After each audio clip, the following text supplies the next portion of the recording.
Guys, నేను మీ అల్లరి Aarti. So SL junction అనేది మన వైజాగ్ ఒక అద్భుతమైన డెస్టినేషన్ అయితే అవ్వబోతుంది. సో అసలు ఎస్ఎల్ జంక్షన్ అంటే ఏంటి, దాని లోగో వెనుక ఉన్న అర్థం ఏంటి మీకు తెలిస్తే మాత్రం గెస్ట్ చేసి కామెంట్ సెక్షన్ లో పెట్టేయండి. అండ్ పబ్లిక్ ఒపీనియన్ కూడా నేను అడిగి తెలుసుకుంటాను. వచ్చేయండి. ఇక్కడ హోర్డింగ్ చూసి మీరు అది ఎందుకు పెట్టారు అనుకుంటున్నారు? ఇక్కడ మనకు ఒక హోర్డింగ్ కనిపిస్తుంది కదా, సో అది ఎందుకు పెట్టారు అనుకుంటున్నారు? ఐడియా లేదు. దానికి ఏంటి ఆ బ్రాండ్ నేమ్ ఏంటని ఏమైనా గెస్ట్ చేయగలరా?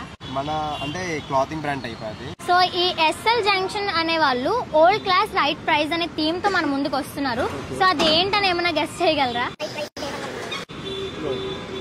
అంటే తక్కువ కాస్ట్ అని క్వాలిటీని ఇస్తున్నారు. ఎస్ఎల్ కి ఫుల్ ఫామ్ ఏమైనా గెస్ట్ చేయగలరా? ఐడియా లేదు. మన వైజాగ్ లోని సో అది ఏ ప్లేస్ లో లొకేట్ అయ్యి ఉందని మీరు చెప్పగలరా? బీచ్ రోడ్ లో పెడతారు.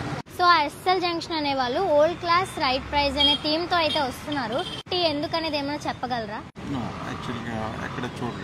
చూసారు కదా, ఎవరు అయితే కరెక్ట్ గా గెస్ట్ చేయలేకపోయారు. సో ఎస్ఎల్ కి ఫుల్ ఫామ్ ఇప్పుడు నేను మీకు చెప్తాను. ఎస్ఎల్ అంటే శ్రీ లెదర్స్. అసలు వీళ్ళ థీమ్ వెనకాల ఉన్న రీజన్ ఏంటి, అది మన వైజాగ్ కి ఎందుకు ఎలా డెస్టినేషన్ అవబోతుందని ఫర్దర్ గా మోర్ డీటెయిల్స్ కోసం stay tune for more videos.